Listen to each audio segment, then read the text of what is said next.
श्रीपाद राजम शरणं प्रपद्ये। सद्गुरुनाथ परमपिता परमात्मा श्री गोपाल बाबा महाराज की जय।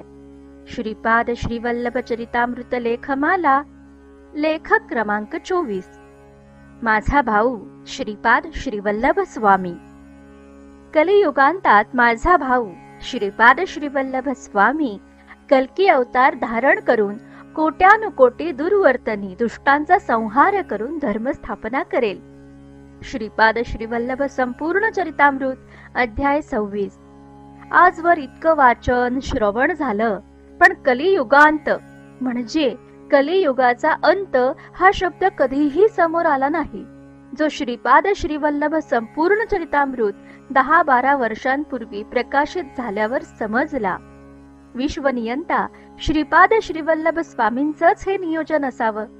भक्त सूरदास, रविदास यांसारख्या काही संत महापुरुषांनी आपल्या रचनेमध्ये याची नोंद करून ठेवली आहे, पण त्या शब्दांवर नुसतं इमॅजिनेशन करून कलियुगांताचा आवाका लक्षात येण्यासारखा नव्हता, जो आज थोडा थोडा झलक दाखवत आहे।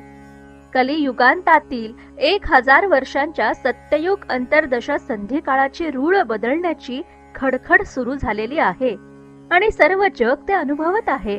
पण इथे परत विश्वकर्मा श्रीपाद श्रीवल्लभ मोठ्या वेगाने प्रोजेक्ट होत आहेत। श्रीविद्या, राधा, सुरेखा या श्रीपादांच्या 4 बहिणी आणि श्रीधरराज व श्रीरामराज हे श्रीपादांचे भाऊ म्हणजे सुमती अप्पलराज पोटी जन्मलेले, पण तंतोतंत श्रीपादांसारखीच दिसणारी पण सुमती अप्पलराज पोटी न जन्मलेली श्रीपादांसह अवतरलेली सहोदरी सह उदरी श्रीवासवी कन्यका परमेश्वरी माता म्हणजे कन्यकांबा महाकाली हे श्रीपाद चरित्रातील एक फार मोठं गूढ आणि अतिशय सामर्थ्यशाली व्यक्तिमत्व आहे।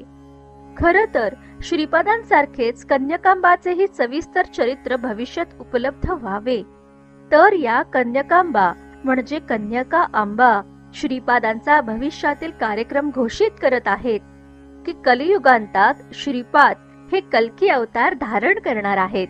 हे श्रीपाद श्रीवल्लभ चरितामृत अधोरेखित करत आहे हिराचंद गोपालचंद कोठारे। दिगंबरा दिगंबरा श्रीपाद वल्लभ दिगंबरा।